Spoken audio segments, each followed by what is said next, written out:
I want to welcome all of you to the Riordan Clinic, and I want to thank everybody at the Riordan Clinic who's worked so hard to put together what I think is an excellent venue, and I think it's run seamlessly, so I want to give a round of applause to those people. Thank you very much.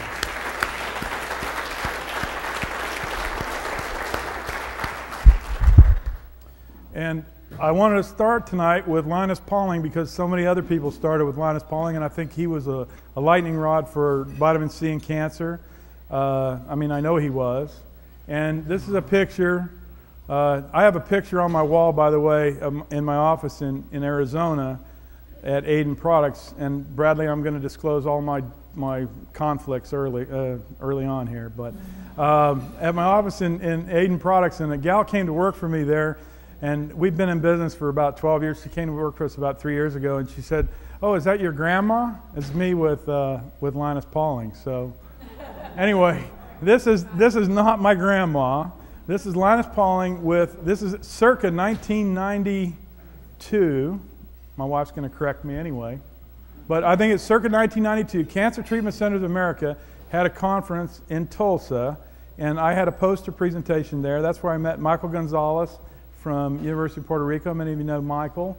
And that's the first time I met Professor Pauling, and he was kind enough to take this picture with our two oldest daughters, Chloe on the left, who's now 24, and Michaela on the right, who's now 22-ish. Am I right? Okay. Just checking. I have to go over here? Oh, okay. I'm in the wrong place. I hit P. Next. There we go. Okay, so this is the first time I met Professor Pauling, and then subsequent to that, we had many conversations because he said, "That's a very interesting problem." So we had many conversations about achieving plasma levels, cytotoxic plasma levels of ascorbate in cancer patients after that. I don't have any more pictures except for, this is from the conference, and this is what my wife Shirley was dealing with most of the time. And that's my son Brent in the middle, and the two oldest daughters, and he's pulled out all the toilet paper. He's very proud of himself. So, you know, many of you know, but if you don't know, my father started this place. He's my mentor, and I just want to tell you that the greatest gifts that he ever gave to me, number one, and these were all implicit, nothing was explicit with him ever. Question everything, and don't give a crap about what other people think. And that's what I admire most about my father.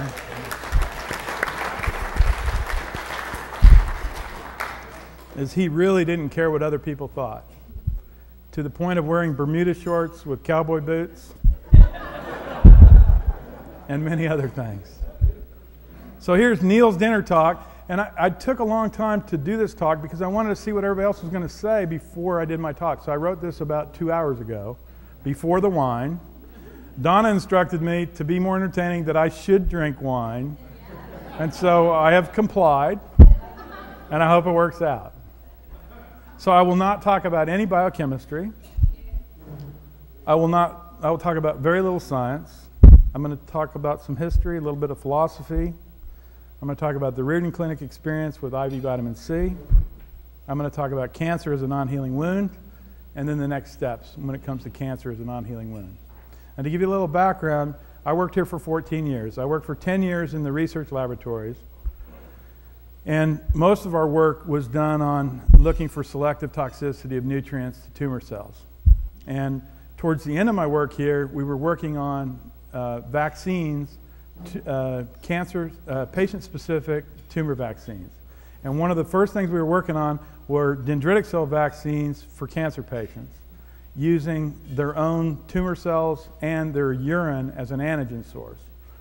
Okay, so at the end of this talk, I'm going to tell you about a case of head and neck cancer, a gentleman who's a friend of mine in Panama, and some of the people in here know who he is, but he has the exact same cancer as my best friend's mother when I was growing up in high school, Esther Campbell, who died a miserable, horrible death of metastatic squamous cell carcinoma to the base of her tongue. Okay? So the reason I got interested in cancer is because of Esther, who is my second mother. All right?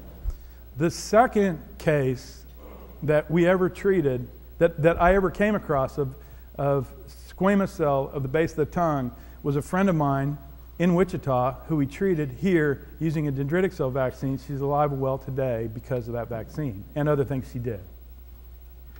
So just a little bit of motivation, a reason for my motivation. So I'll give you a little bit of historical perspective about vitamin C and cancer. You know, my dad was the only quack in Wichita using intravenous vitamin C, is what it boils down to. And those are using his words, not mine. And so there was a gentleman in the early 80s who had renal cell carcinoma that had metastasized to multiple organs. And as we all know, renal cell carcinoma is not treatable by standard methods. Chemotherapy even is not given to renal cell carcinoma patients. At that time, there were no biological response modifiers. So his name was George Williams, and he came to my father and he said, "Would you give me some vitamin C? Because I heard about this crazy guy named Pauling and it might help my cancer." So my father gave him intravenous vitamin C, and within 6 weeks, his radiologist said, "You know what, your tumors are shrinking." And within 12 weeks, all his tumors were gone. And he lived for 14 years tumor-free. He died of heart failure at the age of 84. He was diagnosed at 70. So sometimes your first case can be a blessing and a curse, and of course, I think it was a little bit of both. So in 1989, there were some very generous donors, including the Page family and the Garvey family, who gave money to start Project RECNAC, which is cancer spelled backwards. And the goal of the project, which was a 10-year project, was to discover novel host non-toxic therapies for cancer patients. And a big part of that was vitamin C, and I think probably our biggest contribution was vitamin C. And one of the things came out midway in that was we were the first to demonstrate that tumor toxic levels of ascorbate could be achieved in the plasma of patients with cancer. And we did that in a kind of a novel way. We actually had cancer patients where we gave them intravenous vitamin C, and we harvested their blood at various time points post IVC, and then we cultured the tumor cells with their plasma to determine if we were actually giving tumor cytotoxic doses. And we published that paper in 1995, and there are a lot of pharmacokinetic data in there, and there are also data in there demonstrating that the blood levels that you can achieve intravenously are hugely different than what you can achieve orally. And in spite of other people suggesting that they came up with that first, I think 1995 is the first date. We also demonstrated in a British Journal of Cancer article shortly thereafter that there's a huge synergism between vitamin C and alpha lipoic acid using hollow fiber tumor model. We developed a protocol for reaching tumor cytotoxic blood levels of ascorbate, and just recently, Dr. Mikarova demonstrated in her lab that vitamin C can have anti-angiogenic effects in multiple models. So, and Dr. Mikarova is here. Where is she? Hi, Nina. This woman is an unsung genius, let me tell you. Unsung genius.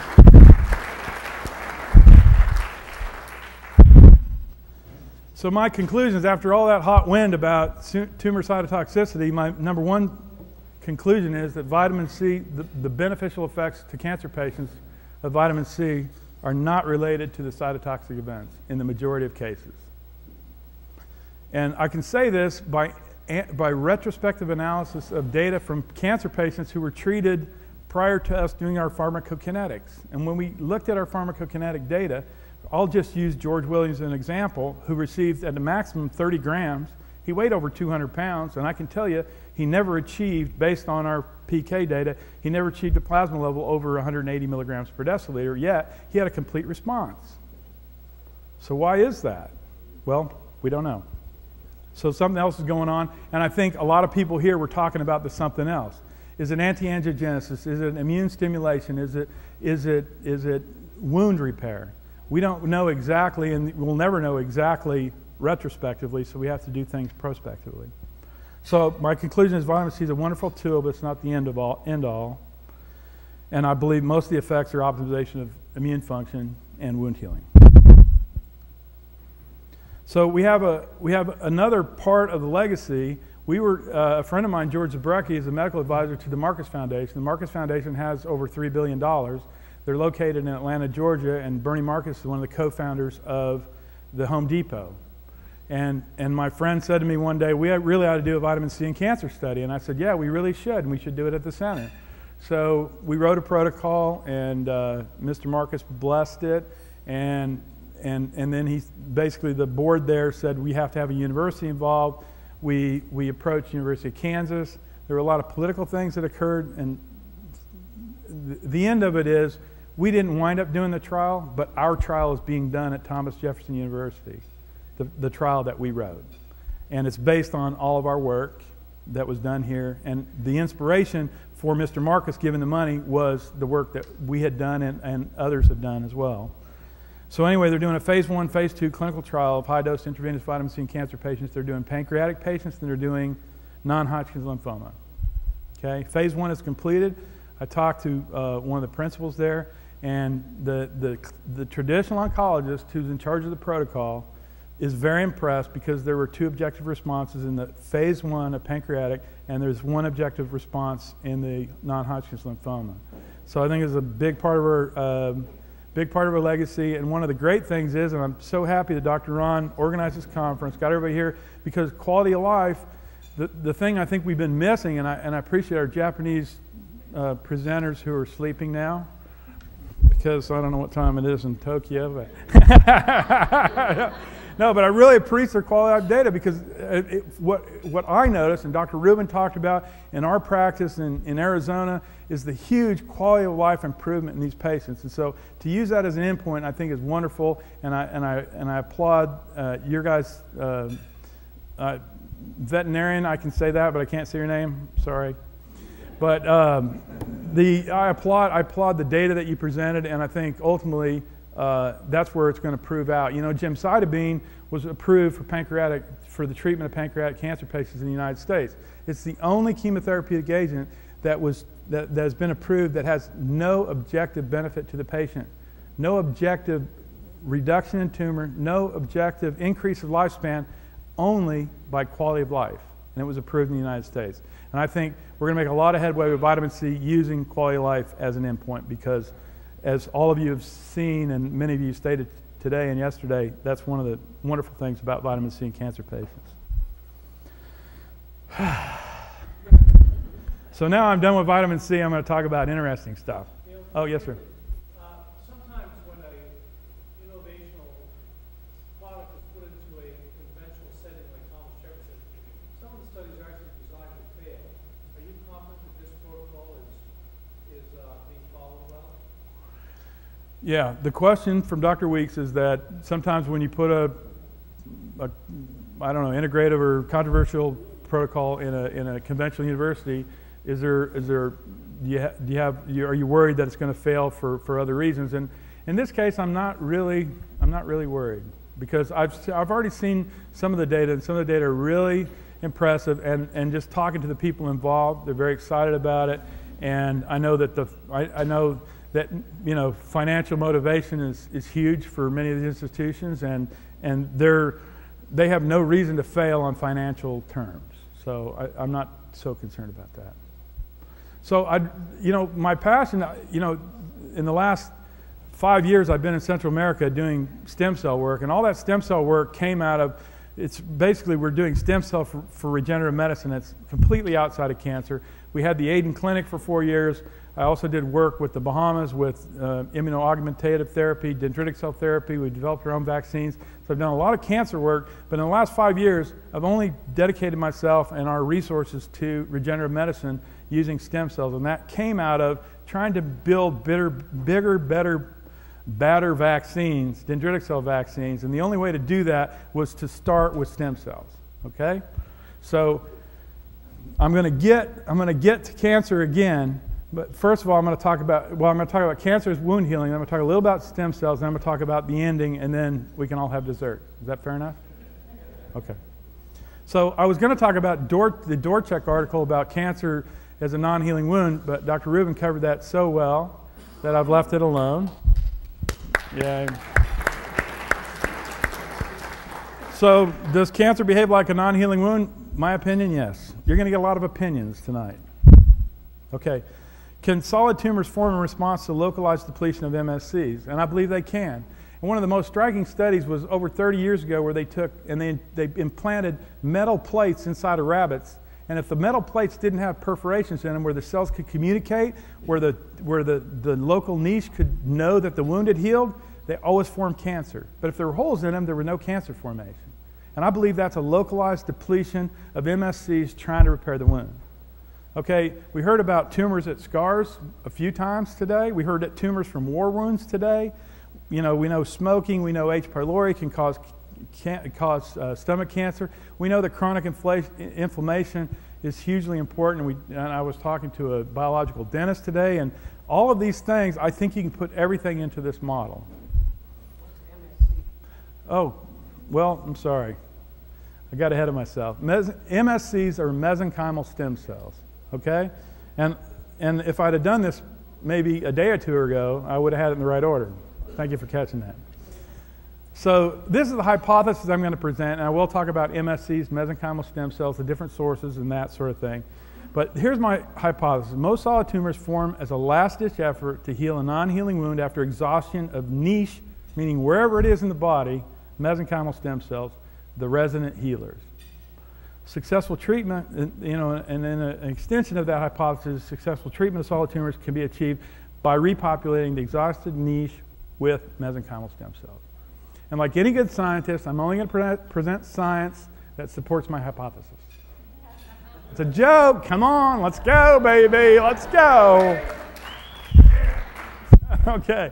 Well, we know things that deplete MSCs, chronic infection can be local, chronic irritation local, too much food. And this is something that is hugely important because the MSCs in our body are stored. As we age, we get fatter and fatter, and as we get fatter, more and more MSCs, mesenchymal stem cells, the healers, the natural healers of every organ in our body, are robbed from every organ in our body, and they're deposited in an area that they're sequestered in, and they're not available to repair anything anymore. Do fat people have a higher incidence of diabetes? Heart failure, heart disease, atherosclerosis, you just name it. Just keep going, right? Because the depletion of MSCs. Neil, Yes, sir. do you have a theory why the MSCs aggregate into the fat? Yeah, it's evolutionary, and I believe they're stored there just like fat is stored there as an energy source. So when you need them, you can get them back. The problem is that we overstore. You know, we have a warehouse, big warehouse, and the door to the warehouse is only this big. So when you need them, you know, they're all in the warehouse, and they're not readily available. They're not at the workstations ready to go to work. So here's a study that spun my head when it comes to cancer and oncogenesis, tumorigenesis. And this is by Houghton at UMass. And this actually isn't the primordial study, but this is more of a rehashing or a review of that study and its results. They took mice, and they basically replaced the bone marrow of the mice, and then they gave them H. pylori infection in their stomach, so they're going to cause stomach cancer, right? From the chronic inflammation of the H. pylori. Well, the bone marrow of the mice that got the H. pylori and therefore got the cancer was from another mouse, and it was labeled. Okay? So basically, the chronic inflammation resulted in a depletion of the local MSCs, and there was such a disorganization of the tissue, this last-ditch effort by the organism to save itself, because the stomach, once the stomach bleeds out, you're dead, right? And Linus Pauling and my father and everybody else said the body's not stupid, so let's keep things going, right? So what happens is the bone marrow stem cells were recruited, and they went to the stomach, and in an effort to repair it, just kept dividing, and it becomes stomach cancer. And guess what? Histologically, you look at it in the microscope, it looks like stomach cancer. But these cells are labeled, and we know that every single cancer cell in the stomach cancer was not from the stomach, it was from the bone marrow of the mice who had been transplanted initially. So this just turned my whole world upside down. And it gives big credence to the thought of the localized niche being depleted in this last-ditch effort by the body to save itself. So mesenchymal stem cells, I call them the big hug. They're the repair cells localized in all tissues of the body, and they're at varying tissues, at varying concentrations at different parts of the body. Okay, they repair, they modulate the immune system. They're found in all tissues. They're depleted in cancer patients, diabetics, metabolic syndrome, heart failure. They're depleted in all chronic diseases. So the one question comes to mind is, can MSCs heal wounds? Well, what's one of the most non-healing wounds in the body? It's spinal cord injury, right? We have 7 cases of paraplegics walking from our Costa Rica and Panama clinics using mesenchymal stem cells from the umbilical cord, which is the youngest source of mesenchymal stem cells that you can get. Okay? The youngest source of adult stem cells. They don't cause tumors. You can't cause tumors in animals. You can't cause tumor in humans. We treated over 800 people. We have not one case of tumor. We have not one case of more than a grade 1 toxicity. In heart failure, 24 out of 26 cases responded. The worst case was an ejection fraction of 12%. He's now at 51%. Our average increase in ejection fraction is 18%. And I'm going to go a little bit through why it is we use these cells for these conditions. Well, here is Yang et al. In Taiwan, and this was published after we had already been using these cells, but it's a very good example of why these cells work. They basically took rats and they cut their cords. And when you cut the cord of a rat, it retracts about 1 to 2 millimeters, so you have a gap. Okay? And then they took human umbilical cord mesenchymal stem cells, the youngest, most potent mesenchymal stem cells that are widely available, relatively inexpensive. They put them in a fibrin glue, and they injected them around the site. And you can see here, here's the spinal cord, here's the gap. They injected them in the gap and around the gap. And what they found was that the neural fibers regrew in the rats, and they recovered hind limb function. All they used were these mesenchymal stem cells. Well, the really cool thing is, hang on a second. The really cool thing is when they when they did biopsies of those spinal cords, they didn't find any functional neurons from human source. So these cells were just secreting trophic factors to stimulate the regrowth of the spinal cord. So we talked about orthomolecular medicine. Now are we talking about orthocellular medicine? The right cells at the right place at the right time? I don't know. It's a question. So we treated a number of heart failure patients, and we treated heart failure patients 3 years before this article came out based on an entirely incorrect premise. So you can have an incorrect premise and good results, and hopefully later you figure out why it's actually working. Because we know when we inject mesenchymal stem cells into the vein of a human being that a very small percentage of them, even because they home to inflammation, even if they have an inflamed heart, we know that only 2 to 5% are going to reside in the heart. Yet we have all these patients who get better. So we don't know why, but sometimes you don't ask why. You know, if it ain't broke, don't fix it. I'm from Kansas. So Dr. Lee noticed this same effect in his lab at University of Buffalo, New York. So what he did is a very unique study with hamsters, and a hamster heart failure model that's very similar to humans. It basically takes 4 months to develop, and he injected the mesenchymal stem cells into the hamstring muscle of the hamsters. And we know when you inject mesenchymal stem cells into muscle, they don't come out. And he demonstrated that these cells don't come out of the muscle either. So how are cells in the muscle helping the heart? Well, I don't know, but they did. Here you can see that basically the heart function improved on both parameters that they were measuring to the level of normacy. And then what they did, they said, you know what, let's just try the trophic factors. So let's grow the cells and let's get the soup that they're growing in, the stuff that they're spitting out, and let's inject that in the skeletal muscle and see what happens. Same thing happened. Got the same benefit, just taking the trophic factors from the cells. So now we're back to orthomolecular medicine, right? The right molecules at the right place at the right time. They just happen to be from a different source. They happen to be from young, healthy cells that have a lot of potency, that have a lot of ability to heal. That we've identified over 105 cytokines that are produced by these cells so far, and we're using this in our practice on a regular basis. We use it mostly for pain control. We use it for joint repair. We inject them into knees. We inject them into shoulders, hips, even elbows. They have mesenchymal stem cells, and I could do an hour-and-a-half lecture on mesenchymal stem cells, but they're very potent. They're the most potent anti-inflammatory cells we have in our body. They secrete the most potent anti-inflammatory molecules known to man. They modulate the immune system. You know, we actually send patients home with the trophic factors of mesenchymal stem cells to keep their MS in remission. Because we know that when we give them cells in Panama, that they'll go into remission, but we don't know how long it'll last. So we send them home with trophic factors to maintain basically that immune regulation that's going on. They induce general repair. We have a ton of patients that just come for age management. Because I can tell you, Nina once told me that they have a saying in Russia that if you wake up, if you're over 50 and you wake up and you have no pain, you're dead. Right? You guys heard that, right? Is that right? I get it? Okay. So I'm over 50, and I can tell you, I thank God I'm not dead, because when I take a shot, for 2 weeks I have no pain. And I generally have a lot of pain, but I take a shot of this every 2 weeks, and I have no pain. And that's why people keep coming back, because they have no pain. So I do have a conflict. I'm a principal in the company. Sorry, I'm not trying to sell this crap, because you can't sell it in the United States anyway. But I'm just telling you, where I think where regenerative medicine is going, where age management is going, and where you guys are going to excel in the future. So there's a whole bunch of literature. I told you I was only going to tell you the literature that supports my hypothesis. Well, I lied to you. Because there's a whole host of literature that suggests that MSCs are the last thing you would ever want to give to a cancer patient.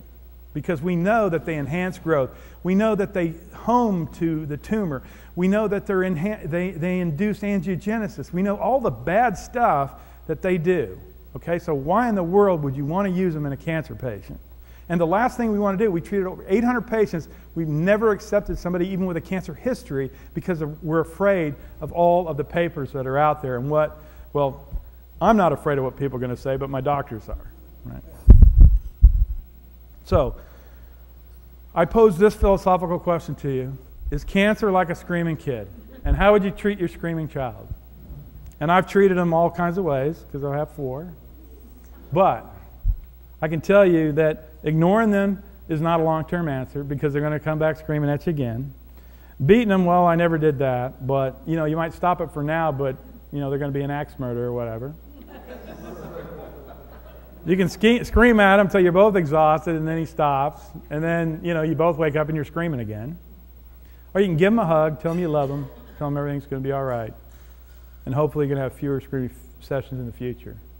And I think cancer is much like a screaming child, right? And I think we need to give it a big hug many times. And I'm going to explain how we give it a big hug with mesenchymal stem cells. Well, how we potentially may, possibly, could. Are those qualifiers? So, you know, one of the interesting things I noticed after we made primary cultures in these labs over here of hundreds of tumors, and the one thing I can tell you is I can close my eyes, you could hand me a piece of tissue, and I could disseminate tumor tissue from normal tissue 100% of the time without ever looking at it, just by the feel. Tumors, solid tumors, or all the tumors that I ever handled are like scars, right? And everybody's talking about collagen and scar formation, all that kind of stuff, wound healing.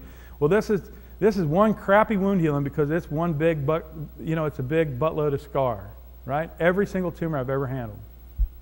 So the only way I know to remodel a scar is, well, there's actually 2 ways. One is too late if you're out of the uterus. But in utero, in the 2nd trimester, you can actually do surgery, and you can have completely seamless or scarless surgery of anything in utero, as long as you're not past the 2nd trimester.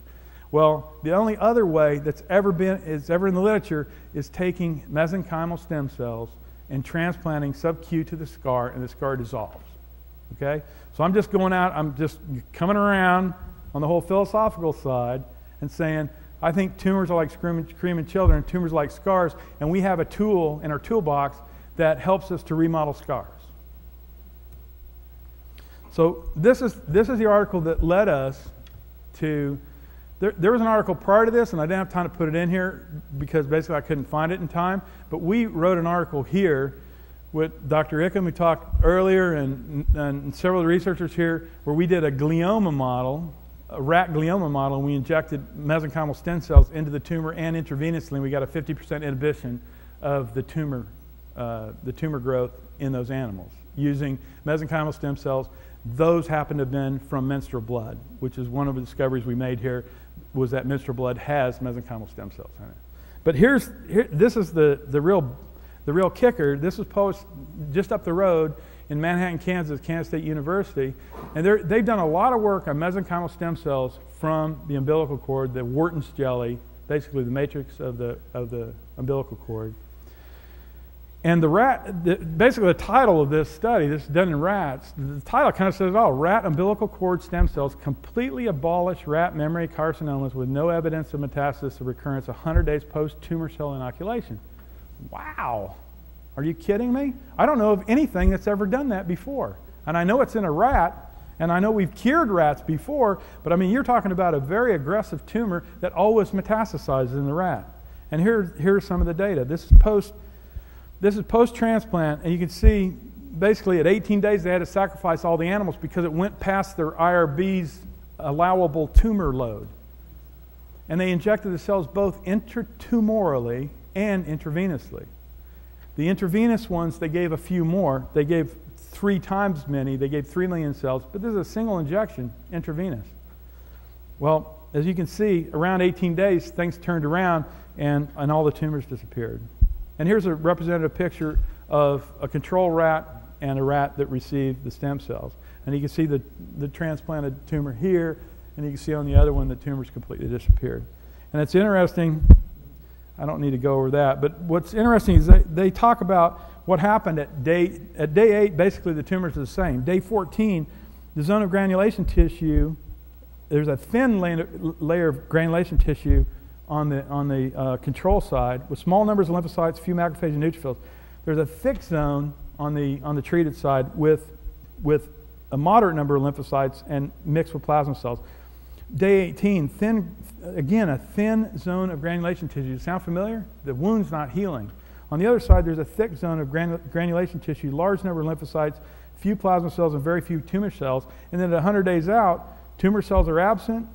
They have hemosiderin-filled macrophages with scant fibrous tissue. Sounds like wound healing to me. So these are some of their conclusions. The homing of the stem cells to tumors and other areas of inflammation is well established, and there are plenty of references, and I'll send you the article if you want. Here they administered IV, umbilical cord, mesenchymal stem cells into the tail vein, and observed in 4 days they were into the tumors. We know that they selectively home to tumors. The homing ability seems to be mediated by chemokines, growth factors, and growth factors secreted by the tumors or their associated stroma. So it doesn't really matter what the stroma is. If the signals are getting there, the cavalry's coming. The anti-tumor effect shown in our study may be due to the combined effect of a potent anti-proliferative effect as well as a pro-apoptotic effect mediated by the naive stem cells on the other cells. And there are data, there are many articles demonstrating that if you commingle young mesenchymal stem cells with tumor cells, and Dr. Ickham actually has patents on some of this stuff, you should have declared that. But there are data showing that there's normalization that occurs. They induce programmed cell death, something that cancer cells typically don't want to undergo. And because the tumors were completely abolished with no evidence of recurrence, using the mesenchymal stem cells transplanted, the cancer-initiating stem cell population seems to have been eliminated, which is kind of the goal. So here's the first cancer patient that I know of that's ever received mesenchymal stem cells for his cancer. And again, I'm going to go back. He has a basal cell, here has a squamous cell from the base of the tongue that's metastasized. He has bilateral axillary metastases, and he has a big tumor on his neck. And he came to visit us in Panama. And frankly, I don't even know his exact age, but I know he's in his 60s. Because I don't do any treatment at all. I'm just work in the lab and do science stuff. So he had had previous chemotherapy and radiation. He had 4 months of chemotherapy and radiation, and everything decreased in size. 4 months later, it was all back, and then some. And then he started undergoing IPT, did intravenous vitamin C. This guy has every resource on the planet. and he's got nurses round the clock and everything else, and he's getting intravenous everything, including IPT, and the IPT actually shrunk his axillary tumors. But he had this one on his neck, just kept going. Nothing could be done for it. And we just happened to meet on an unrelated manner, and then we started talking about this. I sent him that rat article, and you know, he's a well-informed, he has complete resource. He has resources of many doctors, and he made the decision, you know what, let me try some intravenous cells. What's it going to hurt? What's my downside? I have no other options.